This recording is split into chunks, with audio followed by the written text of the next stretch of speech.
Nem home, nem office. O futuro do trabalho é híbrido. Para contar isso pra gente, a gente está com um super executivo aqui, o Thiago Alves. Solta a vinheta.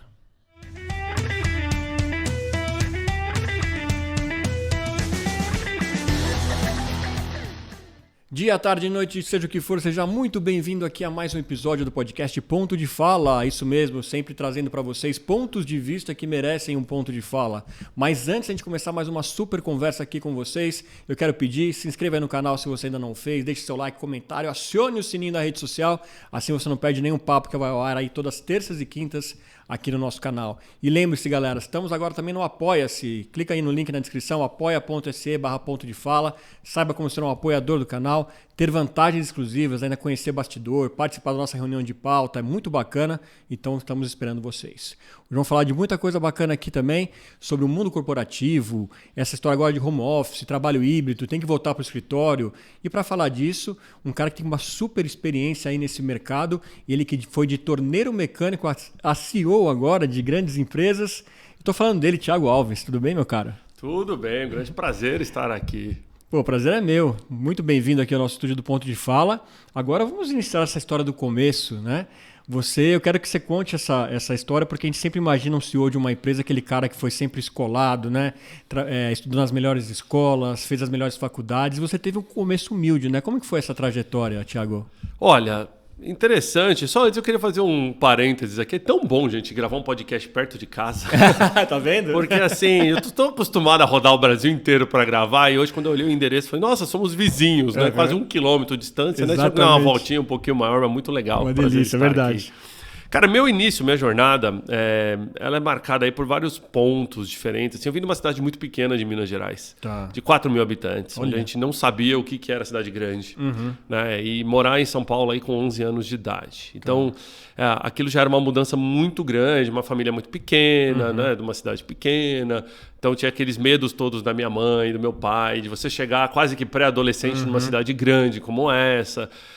Né, ser colocado nessa selva de pedra e ter uma adaptação, né, que eu digo que é importante, isso ajuda a formação de tudo, né, do seu caráter, a sua formação profissional e até a forma como você olha para o mundo, né? Eu sempre estudei em escola pública, né, desde pequeno, assim, meus pais puderam, né, fizeram o que era possível, mas me preferenciaram a escola pública. Acabei passando em colégios públicos naquela época, né, era o ensino técnico, né, hoje não tem mais esse nome, mas naquela época era um colegial técnico. E eu acabei formando tanto técnico em mecânica quanto técnico em eletrônica. E como eu saía de manhã para fazer um curso e à noite para fazer outro curso, no meio do caminho fazia sentido trabalhar. Então eu trabalho desde muito novo, assim. Tipo desde os 15 anos? 12 anos. 12 anos? Hoje seria trabalho infantil. A sorte é que eu sou grande, tenho quase 2 metros de altura, então eu com 12 anos devia ter 1,80 m já, né? Mas... eu trabalhei com tudo, assim. Nessa época era uma época muito de estágio, né? Eu vou até comentar isso um pouquinho para frente, como tá mudando a percepção das coisas. Eu lembro que quando eu arrumei meu primeiro estágio, a preocupação do meu pai nunca foi meu salário, o que eu ia fazer, se era registrado. E hoje a gente já não faz essa mesma pergunta para os nossos filhos. Preocupação, eu lembro disso, claro. Tipo, a primeira pergunta, é carteira assinada? Né? Ele não queria saber, mas o que você vai fazer? Né? Onde tem que ser carteira assinada, já tá bom. Exato, então o mundo muda muito rápido. Eu fiz esses 2 cursos técnicos, trabalhei em oficina mecânica, fui torneiro mecânico, tem uma foto minha que roda na internet aí que o pessoal sempre acaba recuperando ela de vez em quando, aí eu lá com o jaleco de torneiro mecânico, num torno, fazendo peça, que é muito legal. Teve uma época que eu ainda estava fazendo esses 2 cursos, resolvi empreender, me associei com uma oficina mecânica perto de casa para instalar insufilme. Olha. Fui instalador de insufilme. Tive o meu negócio de instalar insufilme ali uma época. Aí depois, eu sempre fui muito bom com tecnologia, desde criança, assim. Meu pai, na época, comprou um computador com consórcio, lembra disso? Lembro. Usava consórcio para comprar computador, exatamente. E aí eu sempre... Era o meu hobby da noite, ficar fuçando. Curioso para mexer. E aí, com 16 anos, eu larguei desse negócio todo de insufilme, mecânica, etc e tal, e fui trabalhar no provedor de internet, na Dedalus.net. Naquela época, assim, era um dos pouquíssimos provedores, isso em 1996. O comecinho da internet. Comecinho da internet. Então, ninguém sabia direito o que era a internet. Era aquele negócio maluco, discado. Fazia um barulho de estranho. Então assim, eu gerenciava as conexões ao servidor. Então, a gente tinha um número de linhas. Cara, olha que coisa maluca. A gente tinha, tipo, 64 linhas que 64 pessoas podiam conectar de maneira simultânea.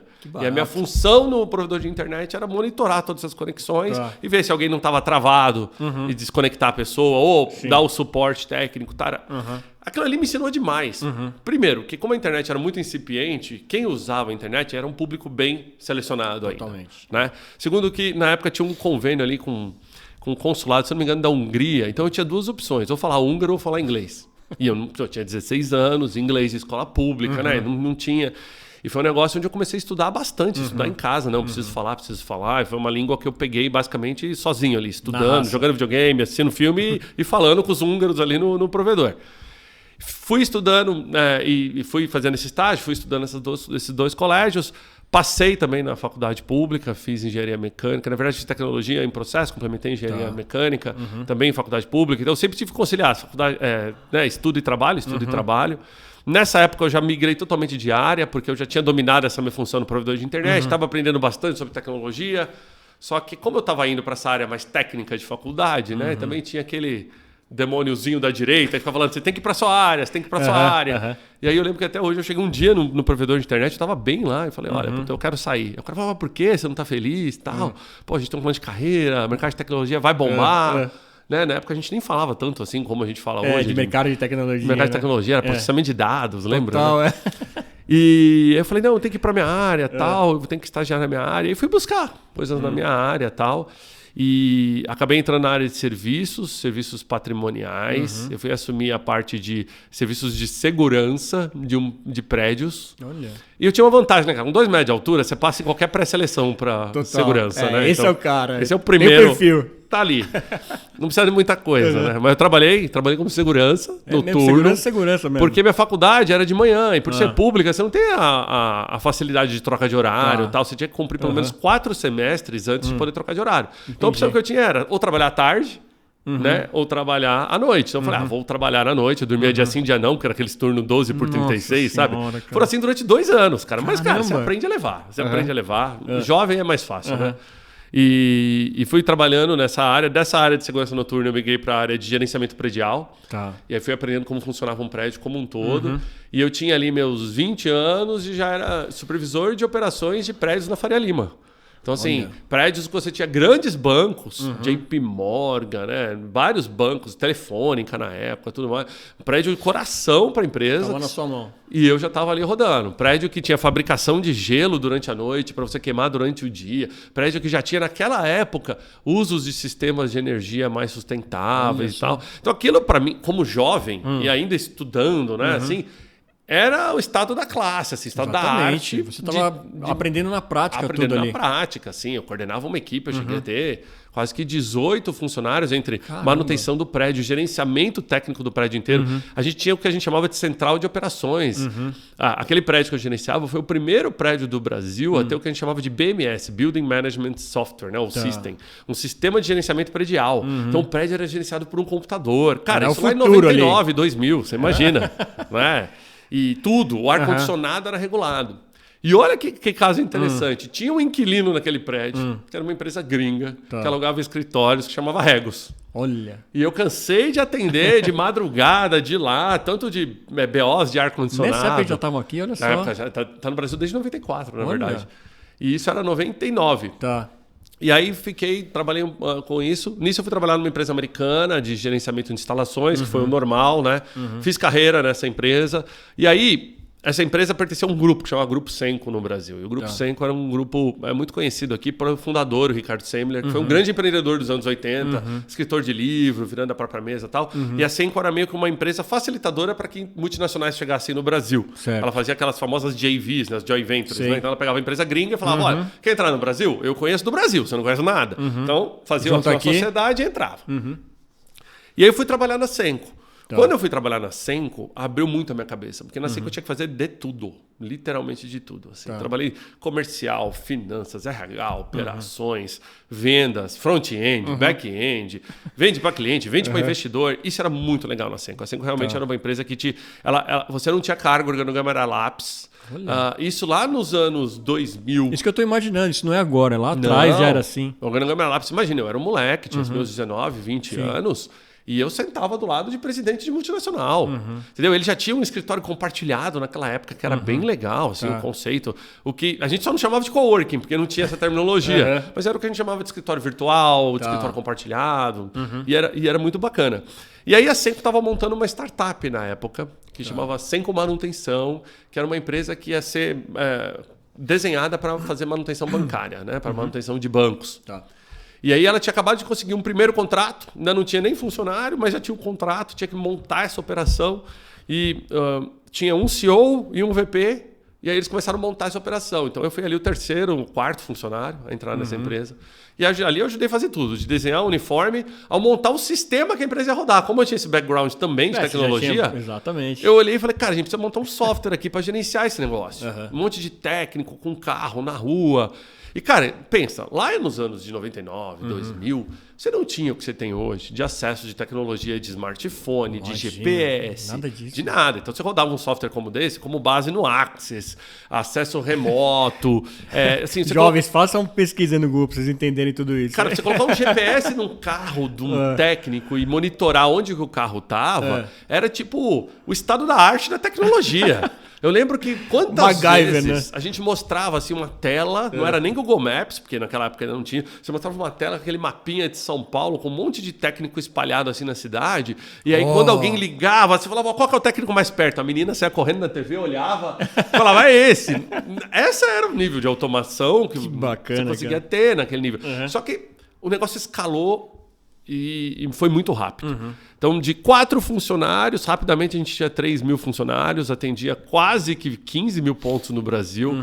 Viajei esse Brasil inteiro para montar a operação. Então, assim, eu fui durante muito tempo que a gente chamava de Riot, que é uma pessoa que vai para literalmente abrir, desbravar o mercado. Né? Então, você monta a operação, você aluga o primeiro imóvel, você contrata a primeira pessoa, né? E por aí vai. Fiz isso muitos anos. Essa startup cresceu tanto que em 2007 ela foi vendida para um grupo dinamarquês. Dentro da própria Senco, e eu fui como parte da venda.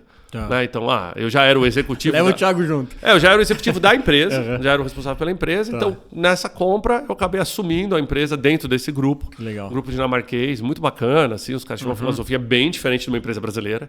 Né? Então, totalmente.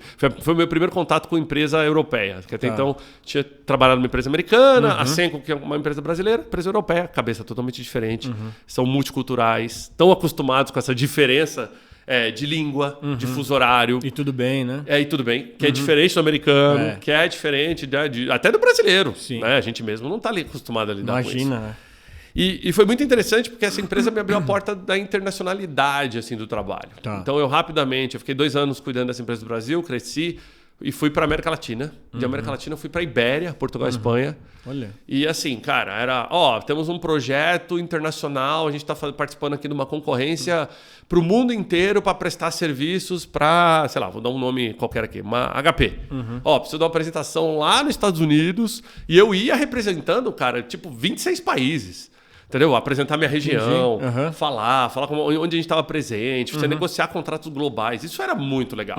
E uma pessoa nova, isso brilha os olhos, né, cara? Essa internacionalização do trabalho, muito legal. Fiquei nessa empresa durante vários anos.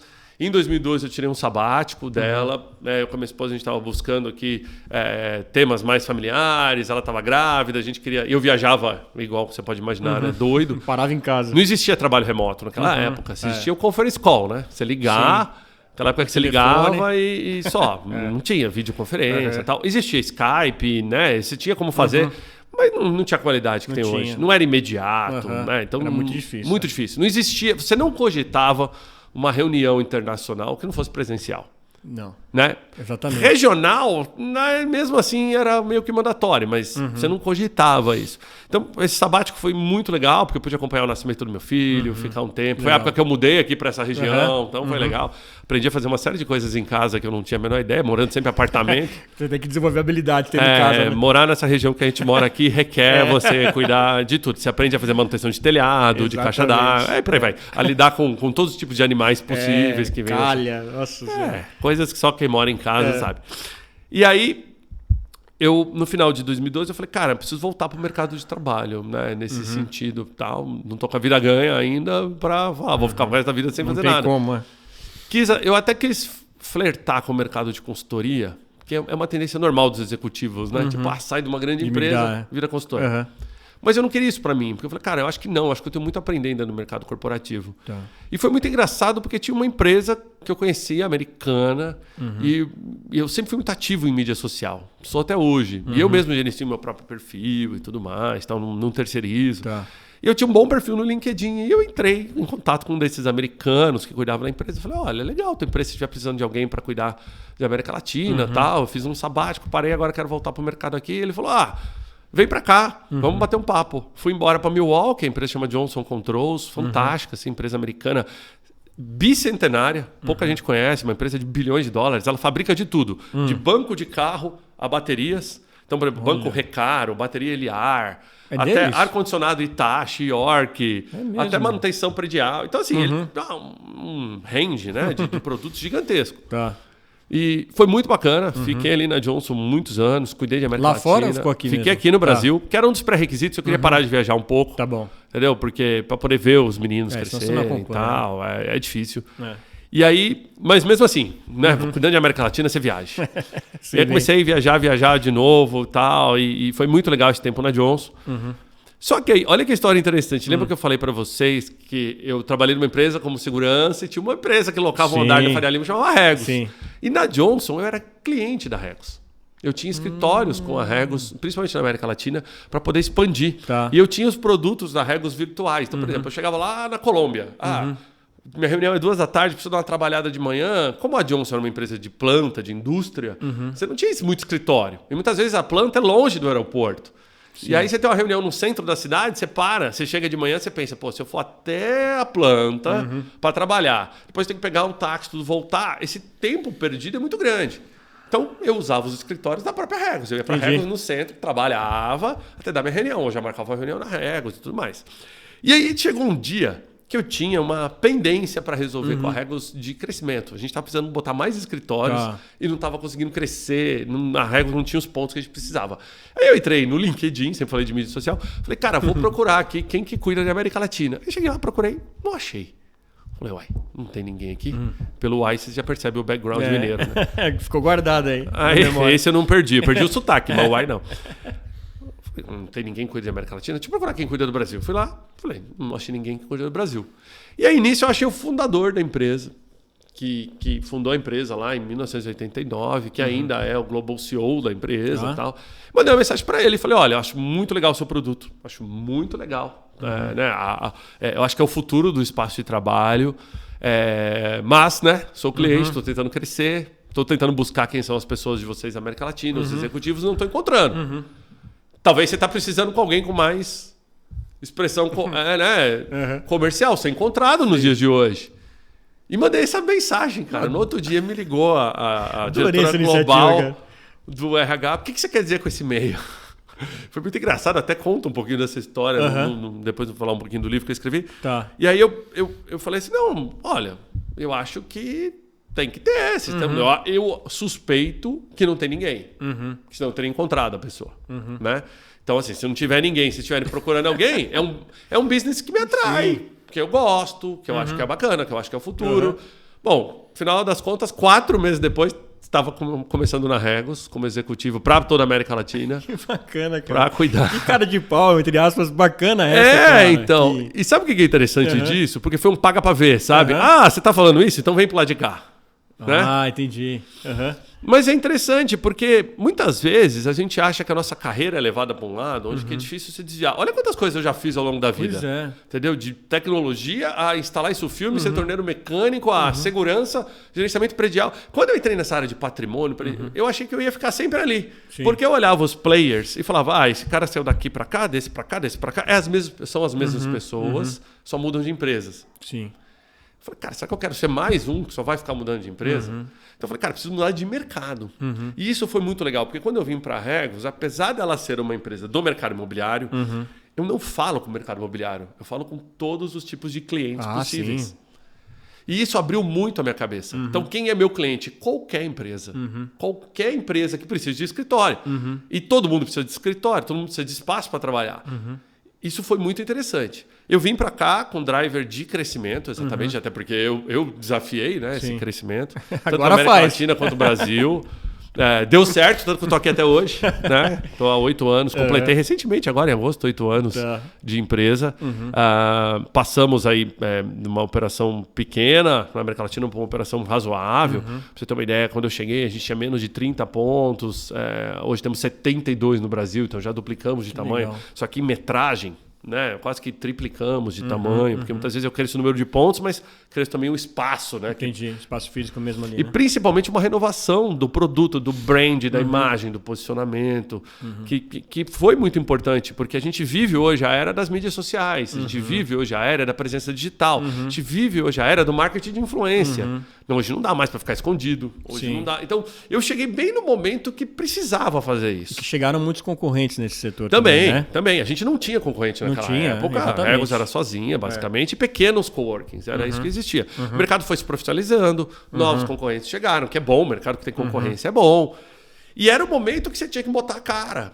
E como eu sempre gostei muito de tecnologia, etc, eu sou um cara que catava a câmera, catava o celular, saía gravando. Olha, hoje eu tô aqui na Regos de Alphaville, olha que legal, gente. Você pode reservar no seu aplicativo, sentar e trabalhar. Que legal. Era meio Polishop no começo, devo dizer, tá? Não era assim, os Quase primeiros vídeos... Botini. Primeiros vídeos não me orgulho, não, porque assisti os primeiros assim, tá, né? Mas era interessante porque era o momento de fazer isso. Era o momento de mostrar, olha, eu, executivo, também uso o meu produto.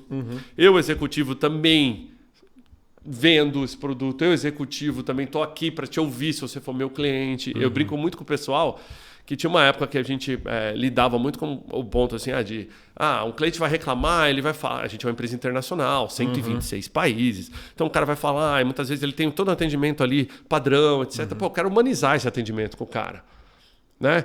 Eu quero que esse cara se sinta acolhido.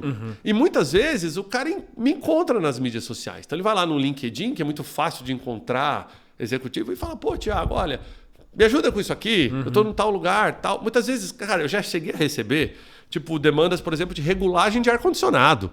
A galera fala, minha sala tá quente. Não resolve o problema nunca. Aí você pensa, né? Cara, vamos lá, né?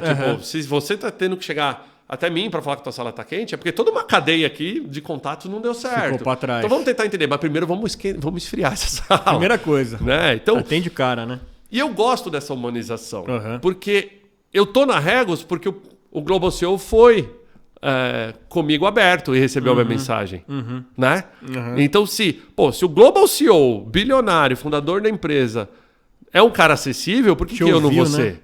Né? Por que eu, na posição de CEO Brasil, não vou ser? Então, eu sou acessível. Todo mundo que me manda mensagem, tento responder na medida do possível, pelo menos delegar. Né? Eu tenho um grupo meu, com toda a minha equipe, que eu brinco, é o grupo do print do LinkedIn e do WhatsApp. Que quando alguém me manda, eu printo e já mando lá. Fulano, olha, você vai ver, dá retorno, me copia. Legal. Gosto de estar copiado nessas coisas, tudo de interagir com os clientes. Porque assim, por mais que a gente hoje fale empresa e tudo mais, é muito difícil você descolar a pessoa da empresa.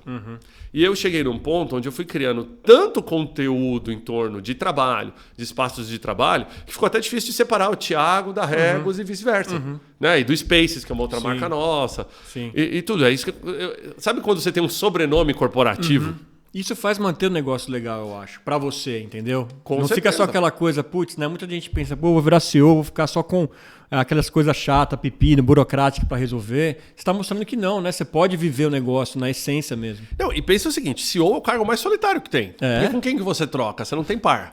Muitas vezes alguns CEOs reportam pra conselho, mas gente, reunião de conselho é 1 hora, uma vez por mês. Sim. Entendeu? CEO, basicamente, ele se apaga incêndio para baixo. Você não pode demonstrar fraqueza, que é uma falha muito grande da nossa estrutura social, porque mostra que quanto mais alto seu cargo é, melhor você tem que saber, você tem que ter resposta para tudo, você não pode demonstrar fraqueza. E ao contrário, gente, a gente é ser humano, entendeu? Tá tudo bem você ter um dia ruim, tá tudo bem um dia também você não saber a resposta.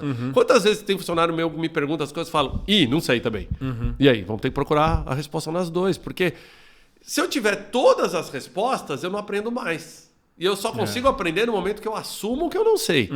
Né? Então, eu gosto muito de fazer isso. Eu gosto de andar no centro, de conhecer. Quando eu vou no centro, eu sempre faço a selfie com a minha galera. Assim. Tipo, você pega meu celular e toda vez.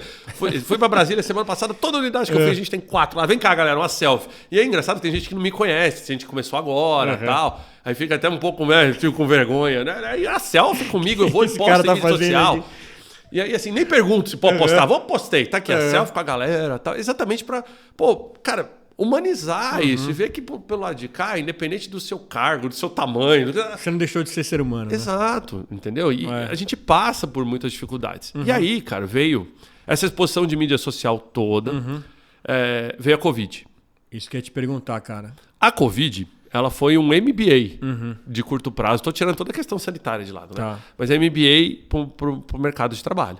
Porque, assim, nunca antes na história moderna da humanidade a gente teve tantas mudanças aceleradas ao mesmo tempo em um ambiente só, como um ambiente de trabalho. Porque, veja bem, no passado, como é que funcionava? Uma tendência nova chegava em Estados Unidos, Europa, isso até brasileirar era 4, 5 anos. Foi assim com tudo, com o escritório cubículo, com o escritório aberto, com a internet, com a tecnologia, com tudo, né? Quantos anos foi? O americano já tinha o computador em casa muito antes do brasileiro. Sim. E por aí vai. Então, assim, o Brasil estava acostumado a que tendências de trabalho levassem muito tempo para chegar aqui. Aí veio a Covid e colocou o mundo todo e todo mundo na mesma régua. Então, o Brasil teve que implementar trabalho remoto e home office ao mesmo tempo que todo mundo. Isso, eu acho que foi uma vantagem competitiva muito boa para o Brasil. Porque a gente não teve ninguém lá fora que implementou isso e a gente olhou, é assim que faz. Não, a gente tem que aprender o nosso jeito. Tanto que a gente tinha medo no começo. Será que a internet aguenta? Né? Será que vai conseguir todo mundo trabalhar de casa? Estoca coisa, não estoca coisa? E como é que fica a questão de segurança, de rede, disso, daquilo? Tem muitas dúvidas sobre isso. Mas a Covid foi um MBA para quem estava na gestão de negócio. Foi um MBA em gestão de pessoas, porque a gente teve que aprender a sair do discurso de empatia e aplicar a empatia. E não é fácil. E ao mesmo tempo que você tinha que aplicar a empatia de um lado, você também tinha outras funções que tinham que existir do outro. Como é que você falava para alguém que, por exemplo, que tem que estar numa recepção todo dia, que não tem como trabalhar de casa, mas que ela tinha que ir em épocas, né, de Covid? É muito difícil, entendeu? Então, às vezes, você era mal visto por uma escolha daquele cargo que a pessoa desempenha. Entendeu? Então... A Covid, nesse sentido, até a questão toda de implementar o trabalho remoto, etc. e tal, ela foi muito desbalanceada. O processo como todo foi muito desbalanceado. E a parte financeira dos clientes? Tipo, eu não estou indo mais para o escritório, eu não vou te pagar mais. Isso rolou, isso, né? Com certeza. Não, isso teve um impacto grande. Né? O mercado imobiliário tradicional sofreu muito mais. Porque o mercado imobiliário tradicional era aquelas pessoas que falavam, estou amarrado num contrato de 5 anos de escritório, não estou indo para o escritório, rompe esse contrato agora. E aí ele perdia contrato de longo prazo. A vantagem do mercado como que era a negociação? Flexível é que o mercado flexível, como o próprio nome diz, ele tem prazo flexível, tamanho flexível, entendeu? Então você pode diminuir e crescer seu produto. Então, muita empresa chegou pra gente e falou assim, olha, eu tenho espaço para 50 pessoas, eu só quero mais 3 meses. Ou, em vez de 50, deixa um espaço para mim para 20, porque as outras 30 vão trabalhar de casa. Entendi. Então, assim, no mercado tradicional, você não consegue fazer isso, porque você vai devolver a laje, você tem que demolir tudo. Demora. No mercado flexível, não, tá pronto, né? A estrutura de trabalho. Então, você cresce, você diminui. Essa flexibilidade é a beleza do mercado de escritório, né? O coworking e tudo mais. Mas, assim como todos os mercados, você teve o baque da Covid. Só que a retomada pro coworking foi muito rápido. Porque o primeiro ensaio de volta aos escritórios... Ninguém queria voltar para o tradicional. As pessoas começaram a namorar de cara o coworking. Por quê? Eles viram que trabalhar de uma maneira mais informal é mais legal. A gente está trabalhando de casa. Muitas vezes a pessoa não tira nem o pijama. Né? Trabalha da cama. Troca a parte de cima só. Aí de repente vem... não, agora meu chefe quer que eu volte todo dia para o escritório. Já vou eu botar roupa social, pegar trânsito, pegar Raposo Tavares, pegar... Já cria aquele clima down. E muitas vezes o coworking ele traz aquela coisa diferenciada de um espaço de trabalho mais moderno, mais animado, mais descolado. Né? Então já quebra esse clima. Outra coisa, você pode oferecer espaço de coworking mais perto da casa das pessoas. Então, eu moro nessa região, será que eu tenho que ir para São Paulo? Não, tem um aqui na região. Eu vou acessar lá. Eu vou trabalhar perto de casa, não necessariamente em casa. Então tem várias vantagens que o coworking trouxe. Sim. Mas teve os desafios como todo mundo. Teve uma retomada muito mais rápida que o mercado tradicional. O mercado tradicional imobiliário ainda está numa crise grande. O ano passado teve uma pequena flutuação positiva, mas ao ponto que não dá nem para contar. Teve empresa gigante que não vai mais voltar para prédio, que era E mesmo quem vai voltar, está voltando no novo modelo, que é o híbrido. Porque se teve uma coisa que a gente percebeu, é que assim... Primeiro, sentar o dia inteiro na frente do computador não define sua performance. Ponto. Segundo, as horas que você senta na frente desse computador também não define seu trabalho. Terceiro, o local onde você está para trabalhar também não quer dizer muito sobre a sua produtividade. Porém, a gente sabe que o ser humano tem que ter um relacionamento social. Nós somos animais que fazem esse tipo de relacionamento. Nós gostamos da interatividade que o presencial traz. O presenteísmo é uma força forte. Não tem como negar. Sem dúvida. Se tiver uma reunião com 10 pessoas, estão 10 presenciais, tem uma pessoa que está remoto, quem está no presencial vai ter uma interação diferente. Totalmente. Não tem como.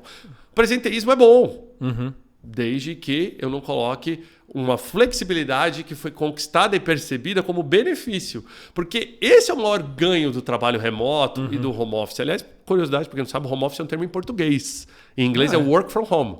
É? Se você falar eu estou de home office hoje, para o americano, ele vai entender que você está dentro do armário em casa. É mesmo? Porque não existe essa correlação, entendeu? Ele vai falar assim, I'm working from home. Okay. Tanto que em inglês, o WFH, né, o WFH, que esse é o movimento de trabalhar de casa, que é o que a gente chama aqui no movimento do home office. Tá, mas é interessante porque já foi aportuguesada a palavra, então virou home office.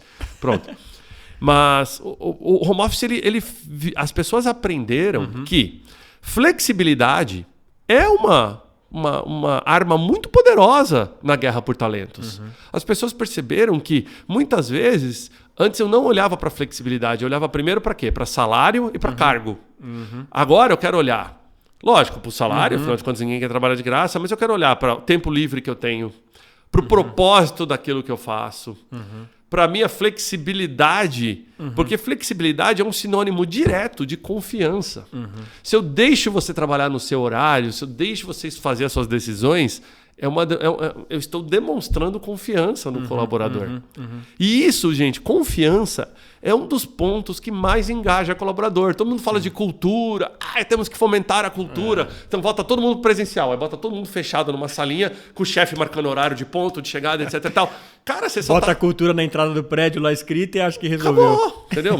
E isso não é cultura. Né? Então, confiança é um dos principais pilares de uma cultura positiva. Então, antes da Covid, os motivos que uma pessoa deixava uma empresa, um cargo, era eu não ganho o suficiente, o meu chefe é tóxico, a cultura é tóxica, eu não tenho plano de carreira. Esses eram os motivos tradicionais. Hoje começou a entrar na balança motivos que nem os RHs sabiam como lidar. Sim. Olha, é muito longe da minha casa, eu não quero ir todo dia, não me traz um balanço de vida adequado. Entendeu? Me força a um deslocamento muito grande. Pô, isso não era um ponto que o RH se preocupava no passado. Entendeu? O ambiente de trabalho é muito formal. E, Thiago, só te interrompendo, isso é bom, né? Não, é ótimo. Porque, e assim, uma questão que fica, então, né? A gente vê, é muito bom te ouvir como um líder, como um CEO aí já de carreira consolidada falar isso, porque ao mesmo tempo a gente ainda ouve CEOs e líderes de empresas grandes dizendo que todos esses questionamentos é mimimi de uma geração nova,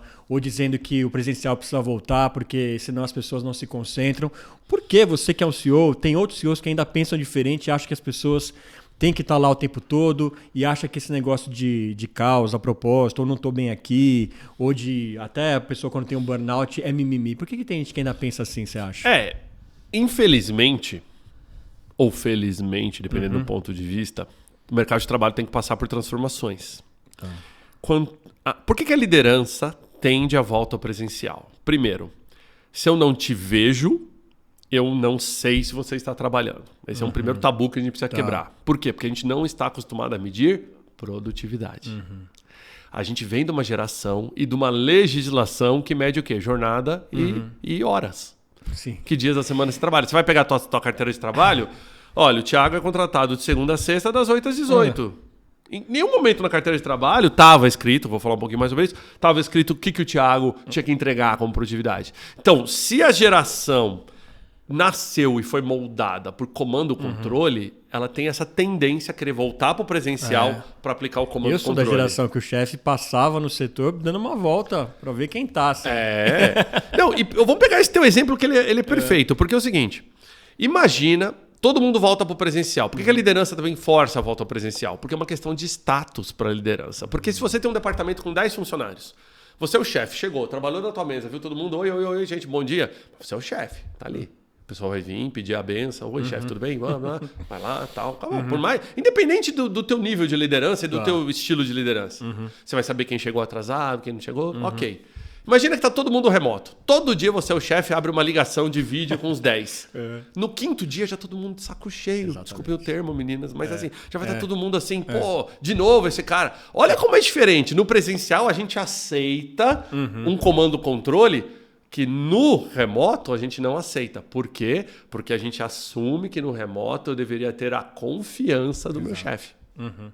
Então, é lógico que existem funções que estão ligadas ao trabalho presencial. Sem dúvida. O trabalho remoto, 100% remoto, ele é para uma parcela muito pequena da população. Né?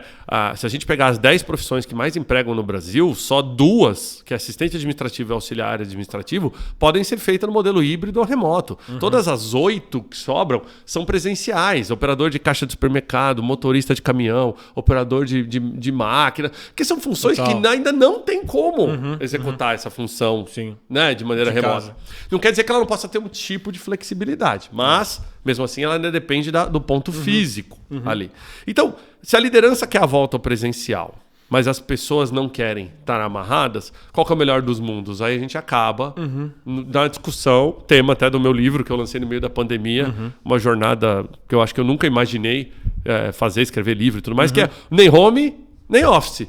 O futuro do trabalho é o híbrido. É você explorar o melhor dos dois mundos. É você ter os benefícios do presencial, mas também trazer a flexibilidade do remoto. É você entregar para as pessoas os dois mundos. Uma empresa precisa existir, ter escritório, ter regra, ter horário, ter uma identidade. Entendeu? Fomentar a sua cultura, ter um lugar para receber cliente. Legal, o escritório está ali para isso. Mas a empresa também precisa olhar para os colaboradores e ver que o cara precisa de uma flexibilidade. Muitas vezes... Volta comigo, 2019, o cara trabalhou de casa, a gente olhar e falar, esse aí tá dando um BO hoje. Não tá trabalhando. Era isso que a gente ia pensar. Muito, cara. Hoje não. O cara trabalha de casa, você assume que ele tá trabalhando de casa. Se ele trabalha mais ou menos, aí depende de cada um. Eu, por exemplo, quando trabalho de casa, eu trabalho mais. Mas por quê? Porque eu não perco a minha 1h30 de trânsito para ir para São Paulo. Minha 1h30 de trânsito para voltar. Eu não faço 1 hora de almoço. E aí nessa brincadeira... Eu comecei a trabalhar 7h30, a hora que eu sentei no computador, e vou até 7h30, 8 da noite. Faço meia hora de parada. 12 horas. Se eu fosse pegar em horário, eu trabalhei mais em casa. Aí muitas vezes eu tenho uma falsa sensação de ser mais produtivo em casa, mas se eu pegar em horas que eu trabalhei mais. Sim. Agora, que a mobilidade é um grande ganho, ela é um grande ganho. Se eu fizer uma conta besta, né? A gente que mora nessa região aqui sabemos. Se você deixar de ir, por exemplo, para o centro de São Paulo aqui, 2 vezes por semana... Você já vai economizar brincando 5 horas na semana. Sim. Né? Que 1h15, 1h15, 5 horas na semana. Isso se tiver um acidente no caminho. Isso no melhor dos mundos. Isso são 20 horas no mês. São 240 horas no ano. Isso equivale a 1 mês e meio trabalhado. Pô, 1 mês e meio trabalhado, perdido no trânsito, você fala... É de se pensar. Sim. Aí imagina você como gestor de uma equipe e você fala, cara, eu preciso engajar essa galera. Como é que eu vou engajar? Posso pagar mais? Puta, tá difícil, né? Pagar mais hoje em dia. Nem todo mundo... E aí, qual que é o benefício que eu vou oferecer? Pô, eu já tenho aqui assistência médica, vale alimentação, vale isso, tem uma série de coisas, né? Academia, tal. Mas e aí? Qual é o extra? Muitas vezes a flexibilidade é o que se precisa para engajar essa galera. Sim. Porque a flexibilidade, mais uma vez, ela traz junto o benefício da confiança. Exatamente. E isso não tem valor, gente. Uma lealdade corporativa não tem régua. Não dá para medir. Você não pega ali a tua lista de funcionário e fala assim, vou medir de 0 a 10 quem é mais leal. Não sabe. Entendi. Até porque salário não traz lealdade. Se fosse assim, você não perdia talento. É verdade. Porque muitas vezes remunera bem o talento, ele pede demissão mesmo assim. Você fala, pô, eu pago bem, esse cara pede demissão, ele vai pro concorrente ou ele vai montar a empresa dele. Não é salário que retém talentos. É lógico que num mercado aquecido, o salário é um grande player.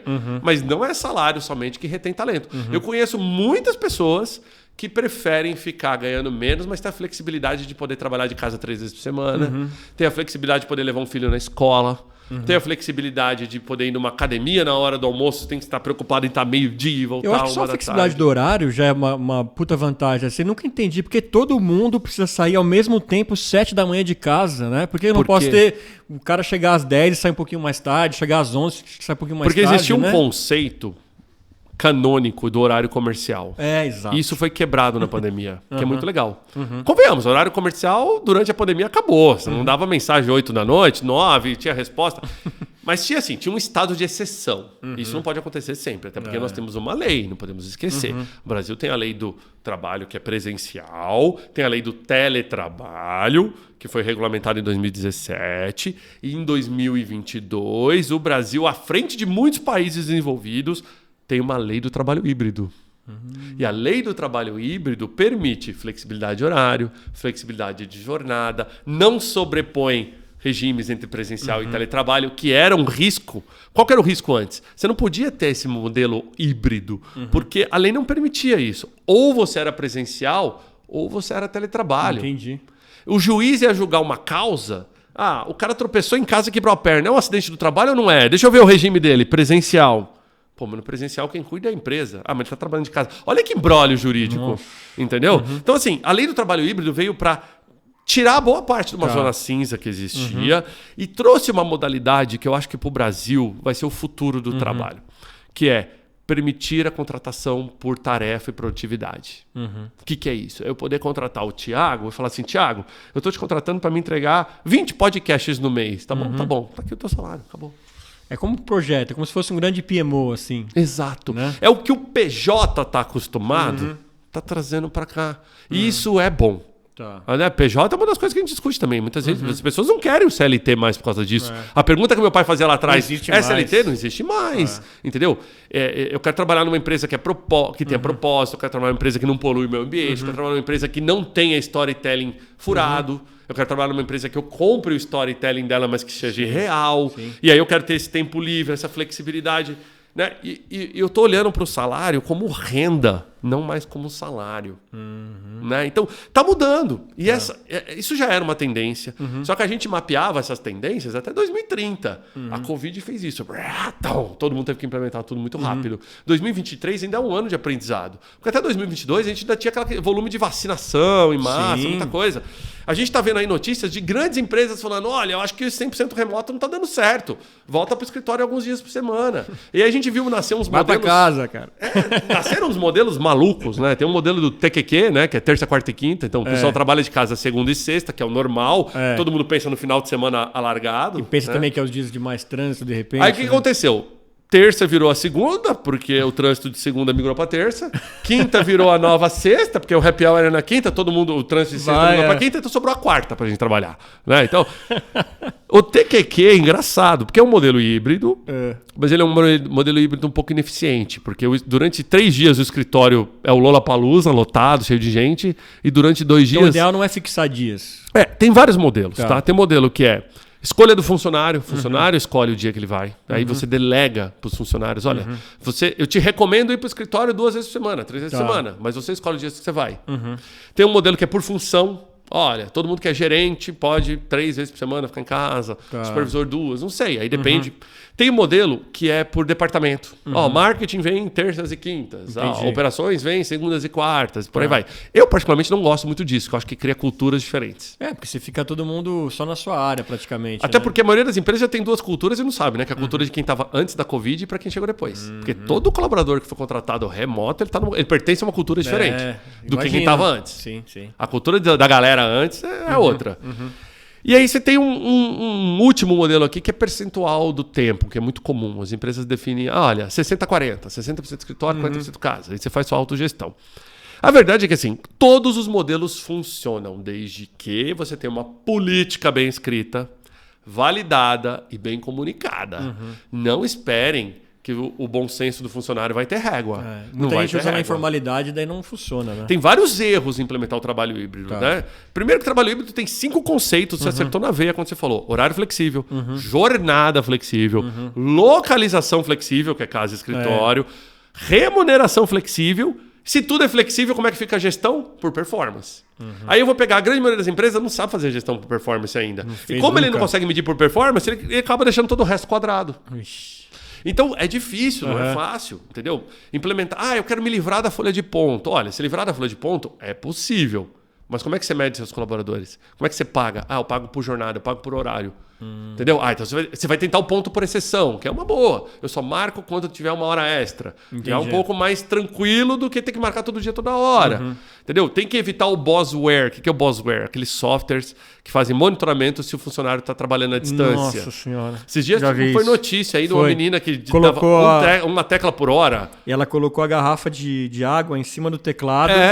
Que ela ficava digitando continuamente, assim. Então, tipo assim, concorda que para a empresa chegar nesse nível, a gente quebrou de novo o conceito básico do trabalho híbrido, confiança. Confiança não tem. Então, assim, se você tem uma pessoa que você tem que medir o nível de teclas por hora, acabou. É que aí você tem que questionar a sua operação. É um tipo de cargo que não pode estar trabalhando remoto. O benefício da flexibilidade, ele vem junto com responsabilidade. Total. Por isso que eu escrevo, e quando eu recomendo para uma empresa, muita empresa me contrata como para dar consultoria, até por causa do livro, tal. Fala assim, olha, Thiago, me ajuda, eu não estou conseguindo implementar o trabalho híbrido. Eu vou lá, vou olhar.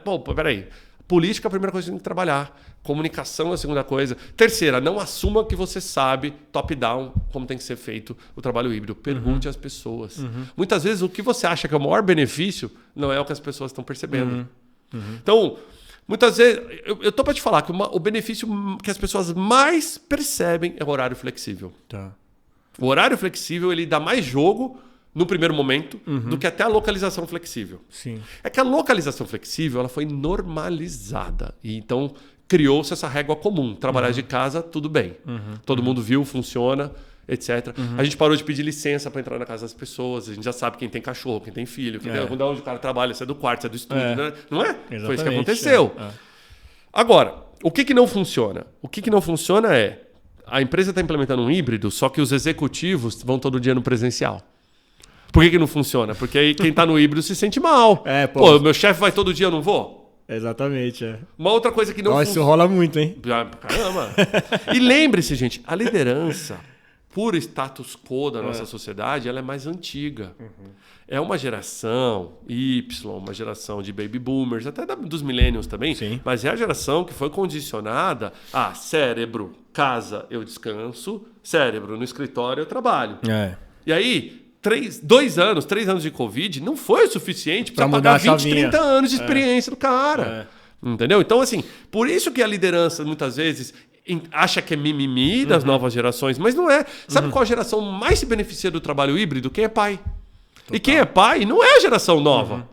São os millennials. Exatamente. É quem chegou no ambiente de trabalho nos anos 2000, eu e você. Isso, a gente que é pai, pai, mãe, ou, né, que precisa dessa ainda flexibilidade. bem, eu passei por agências de comunicação quando eu estava no mercado corporativo que entendiam isso, né? Então, até da flexibilidade, isso antes da Covid até, né? De entender, hoje eu preciso sair mais cedo porque eu vou ter que buscar meu filho e tudo mais. Isso já é um grande prêmio, de repente, sabe? Você poder sair 4 da tarde em vez de ficar até o fim do dia, porque você precisa...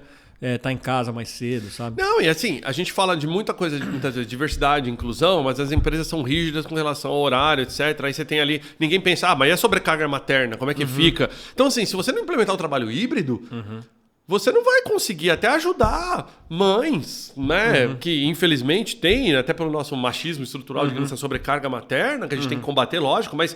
que essa flexibilidade ajudaria muito. Total. Né? De tudo. E que antes era mal vista. Lá em 2019, no mundo antigo, eu brinco com o pessoal, né? Eu não falo novo normal, porque o que a gente tinha antes não era normal, né? Eu não aguentava mais essa expressão também. Uma série de injustiças não dá pra falar que era normal, né? Então vamos falar esse novo anormal. Né? Então, mas no antigo anormal, uma mãe, uma vez por semana, que falasse, hoje eu vou pegar meu filho na escola, tudo bem. Mas todo dia o chefe já ia ficar bravo. Já.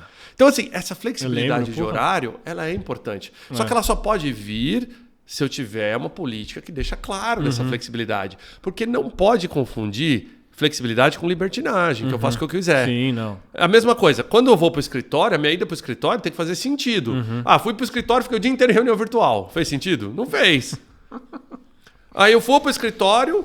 na segunda. E o meu colega de trabalho só vai às terças. E a gente trabalha na mesma área. Aí você fala, não, vem pro escritório para você... cumprindo uma tabela. Relacionar com pessoas. Mas que pessoas? Elas não vão no mesmo dia. Ou eu vou pro escritório cedo, porque eu vou correr 5 da manhã, que tem aqueles malucos que acordam 5 da manhã para correr, né? No parque, corre. Chega no escritório às 6 da manhã. Aí 2 da tarde o cara vai embora. E o outro que acorda às 11 da manhã, que chega no escritório às 2 da tarde. Eles foram no mesmo dia, mas não fez sentido ainda no escritório. Então... O escritório precisa ter regra. Não tem problema o escritório ter horário. Pode ser um horário mais flexível, mas não tem problema. Até porque uma empresa, para existir, a gente já aprendeu que tem que ter regra. Sendo a sua estrutura hierárquica, piramidal ou horizontal, é importante implementar alguns tipos de controle. Quando o funcionário quiser toda essa flexibilidade, ele pode implementar em casa. Mas você imagina que eu sou o cliente de uma empresa, vou lá, eu vim aqui buscar minha coisa. Não, então é que fulano hoje está em casa, então não posso te atender. Pô, peraí. Eu vim aqui. Então, o trabalho híbrido, só para fechar esse raciocínio, ele é composto de 3 pilares. Pessoas, empresa e cliente. Tem que funcionar para os 3. Se funcionar para um pilar só, os outros 2 estão perdendo. Os outros 2 estão perdendo na relação. Então, se as pessoas têm uma flexibilidade absurda, mas o meu cliente não está sendo atendido, não funcionou. Exato.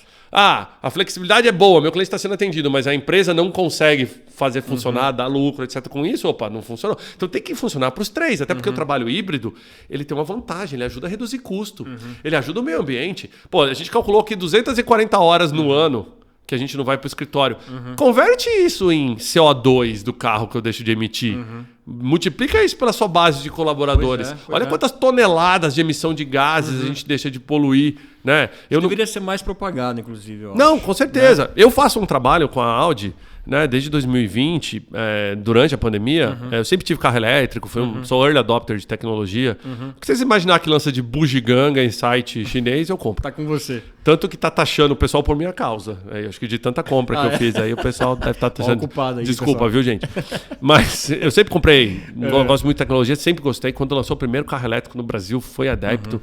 Tinha autonomia horrível e tal, mas foi evoluindo. E eu fazia muito conteúdo sobre carro elétrico. Eu sempre conectei muito essa questão de deslocamento sustentável com um ambiente de trabalho flexível, que faz todo sentido. Totalmente. Né? Então, a gente fala de ESG, mas muitas vezes o executivo está aqui falando de ESG, mas o carro dele que ele vai para o escritório é um V8 que faz 4 por litro, que polui e tudo, né? Porque ele gosta do ronco do motor. Então, assim, a gente sabe que tem muita coisa que é palco, que é internet, e tem muita coisa que no CPF é diferente. Eu sempre quis fazer a diferença no CPF. Então, mando de carro elétrico há muitos anos, já vou fazer 9 anos já. 8 anos. E aí, quando a Audi trouxe o e-tron para o Brasil, que é o carro elétrico, o primeiro modelo elétrico da Audi, eu fiz uma parceria com a Audi e eu virei embaixador da Audi para mobilidade sustentável. Que legal. Exatamente para trazer esse viés de é possível você ter uma mobilidade sustentável sem abrir mão de conforto, tecnologia, tudo que um carro, que um executivo espera de um carro, mas ainda assim, né, fazer um bem para o meio ambiente. E qual que é o meu maior trabalho nesse sentido? É pegar exatamente essas pessoas que estão implementando trabalho híbrido, esses executivos, né, e tentar mudar a cabeça deles para que eles olhem para o big picture, né, para a figura grande de tudo. Porque é muito legal implementar projeto de energia solar e botar lá, pronto, feito. Não, tem mais. Sustentabilidade anda junto com o trabalho híbrido. Não tem como a gente sair de uma crise onde o ser humano estava no centro da crise e achar que a gente pode tratar o meio ambiente de qualquer jeito. A gente viu, né? Quando a gente trata o meio ambiente mal, ó, essa onda de calor que está acontecendo aí loucura, né, e tudo, né? Então, não adianta. A gente sabe, né? A gente tem muitos petroheads ainda, pessoas que não sabem fazer conta, ou que não se interessaram em fazer a conta correta. Fala, não, mas é que porque o carro elétrico, isso e aquilo. Fala, gente, a gente está num país que a energia é 80% verde, renovável. Energia barata.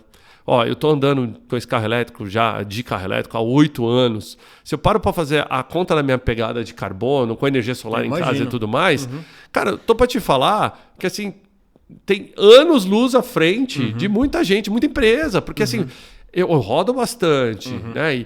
E eu acho que é isso que as empresas têm que começar a olhar. Então, a gente pode estar falando aqui de novos modelos de trabalho, mas a gente tem que estar falando aqui de novos deslocamentos. Se a gente não fizer a equação, meio ambiente, pessoas, empresa, bota o cliente no meio disso tudo, não vai funcionar. Tem que funcionar para todo mundo. A economia compartilhada está aí. Né? Se tem uma coisa que a economia compartilhada vai ajudar, é o mundo se recuperar. Porque o uso compartilhado de ativo é muito inteligente nos dias de hoje. Tenho certeza que todo mundo que mora numa grande cidade e vai comprar um carro, vai fazer a conta entre comprar o carro e andar de aplicativo.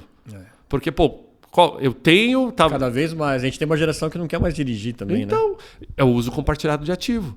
É isso para o coworking com o escritório, é isso para o carro, é a casa de veraneio com Airbnb. Tudo hoje virou aplicativo de celular, né? Tudo. Até o Vaticano tem um aplicativo para você se confessar online ali. Então, assim...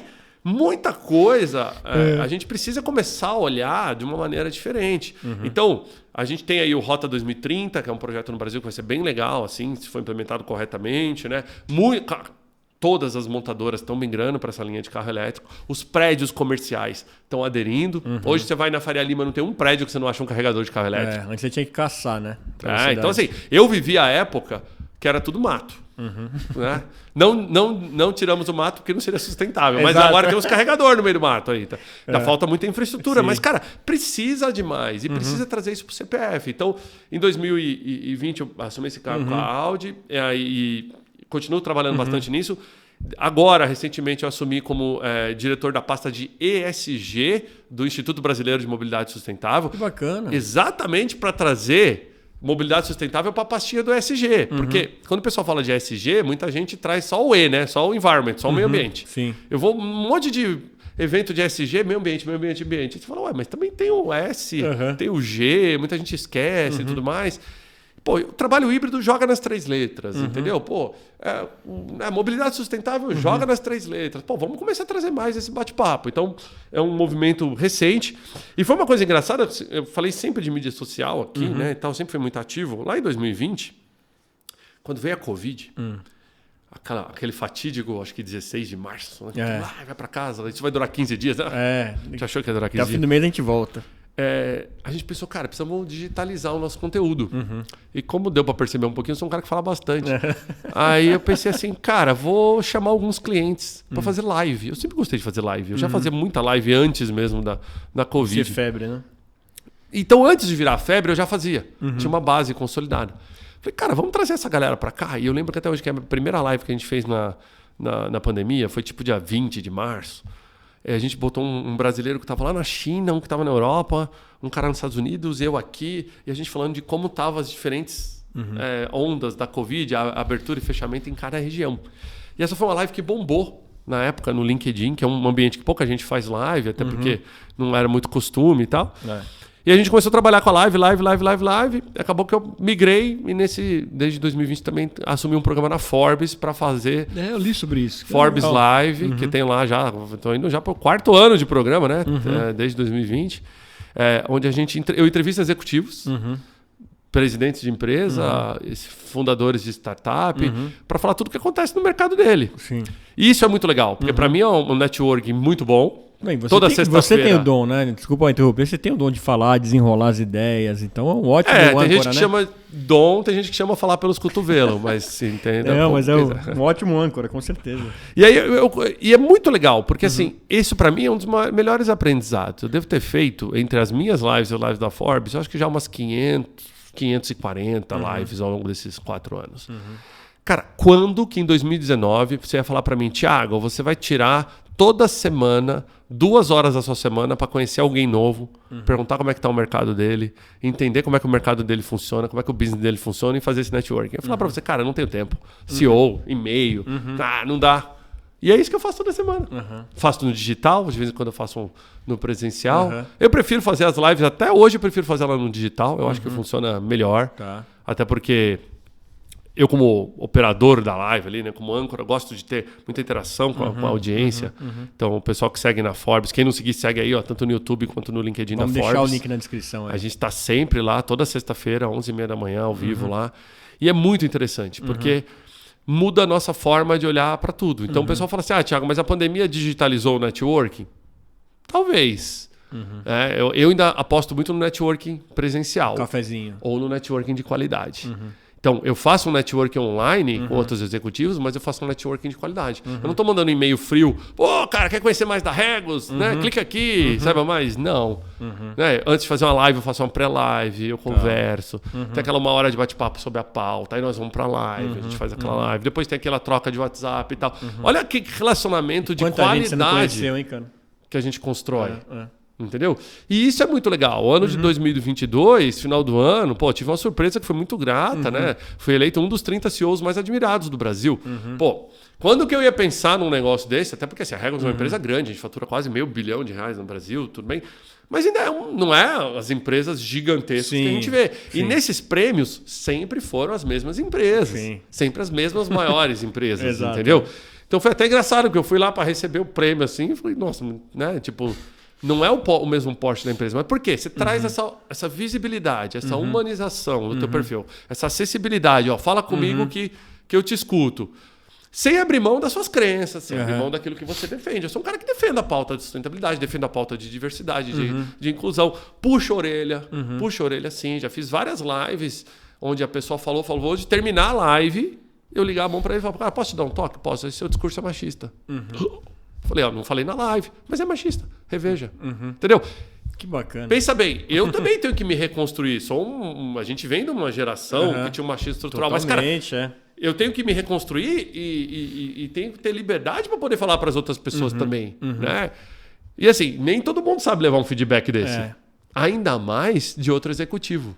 Que pode parecer inveja, fofoca. Não, mas acho que é nós homens, e sobretudo os homens líderes, cada vez mais tem que fazer isso, eu acho. Né? Porque a gente não pode só pregar também uma agenda e quando a gente vê uma rodinha, né, de executivos, quer seja num evento, quer seja numa palestra que você está, no workshop, você está naquela rodinha dos homens ali, né, naquela parte lá da hora dos drinks e tudo mais, ou no coffee break, a gente tem que intervir quando a gente percebe que tem alguma coisa errada, né? Não é a gente só viver no discurso. Então, cara, parabéns por essa atitude. Não, eu tenho amigos que, na verdade, deixaram de ser amigos, porque a gente percebeu que eles não iam mudar a cabeça com relação a uma série de tabus, paradigmas, que assim, quando você está no ambiente corporativo, veja só, eu trabalho numa empresa que tem 82% das colaboradoras são mulheres, então eu vivo o protagonismo feminino todo dia, cargo de gestão, inclusive. Estou acostumado a lidar com isso. Eu poderia nem estar preocupado com essa pauta, mas é o contrário, entendeu? É exatamente por viver essa diversidade e esse protagonismo que eu olho e falo assim, cara, por que eu não posso ajudar também o mercado? Entendeu? Tudo bem, eu cumpri a cota de mulheres, mas será que eu cumpri a mesma diversidade racial que eu tenho na população? Eu vou olhar, não. Aí esses dias eu baixei uma ordem mesmo lá, eu falei assim, olha, toda contratação a gente sempre tinha aquela regra de ter 3 candidatos para qualquer vaga. Falei, a partir de agora eu quero 4 e eu quero que pelo menos seja 50% de pessoas pretas, 50% de pessoas brancas e eu não quero que você escolha por, digamos, escolaridade, etc. Porque muitas não tiveram o mesmo acesso. Aí o RH virou para mim e falou assim, cara, não consigo, é difícil, tal, se vira, entendeu? O Brasil tá aí, a gente tem 50% da população, né, dessa forma. Por que eu não posso ter aqui dentro? Entendeu? E eu tirei a diversidade racial da Réguas de quase 12% para quase 30%. E é pouco ainda. É pouco. O ideal seria... que a gente tem de centenas de anos para reparar. Eu deveria estar exatamente igual como está a sociedade. É um caminho a se construir. Estou fazendo. Agora, você entende, tipo, o meu mundo, né, é bem diferente do tamanho do mercado. O mercado ainda muitas vezes não olha para isso. O mercado olha ainda para o contrato independente. Cara, não. Não, muda. Então, assim, é legal quando você se prende a alguns valores e algumas pautas, porque... vai ser polêmico. E eu já fui polêmico. De me chamarem em painel e participar do painel e você fazer aquela fala que terminar e todo mundo ficar quieto e parece que você falou alguma coisa que não podia. Sabe? Porque as pessoas muitas vezes não querem ouvir. Entendeu? Mas isso é uma coisa que a experiência te traz, entendeu? Hoje, ao longo dos meus 42 anos, eu já passei a fase de ter que me provar. Já passei a fase de engolir um sapo. Já passei a fase de falar, não, é melhor eu ficar quieto, que pode impactar na minha carreira, nem nada. Não, ao contrário, se é uma coisa que eu acredito, se é uma coisa que eu sei que é bom, e é assim que eu quero criar meus filhos. Tenho 2 filhos. E várias vezes eu me vejo em situações onde a gente tem que corrigir. Onde a gente tem que corrigir um comportamento que pode ser errado perante essa sociedade que a gente quer construir para frente. Então, pô, eu estou falando de futuro do trabalho, e como é que eu vou falar de futuro do trabalho sem falar das pessoas? Né? Então, olhar para a gestão de pessoas, olhar para como você tem que cuidar, não tem como abrir mão dessas pautas. Né? Por isso que eu gosto muito da pauta ESG. Eu acho que tem que falar mais de ESG, mas tem que ser ESG de verdade. Não pode ser ESG de PowerPoint. Conhece ESG de PowerPoint? Sei. Você põe lá. É o famoso greenwashing. É uma coisa que eu bato muito na tecla. A gente tem até... Você vai ser convidado, inclusive. A gente tem um podcast aqui no nosso grupo que é só sobre ESG. E com certeza vou te convidar para a gente estender esse papo sobre ESG, sobre mobilidade urbana, que você manja muito, e vai ser bem bacana. E Thiago Alves provando por que é um dos CEOs mais admirados aí do Brasil. Cara, muito obrigado por trazer tanta luz, né? Numa situação que ainda muitos líderes têm medo de falar, medo de se posicionar, e você tem uma visão muito clara que é atenta às pessoas, é uma visão humanizada. Parabéns, só posso desejar que isso continue crescendo e que sua carreira voe ainda muito mais longe, meu cara. Muito obrigado.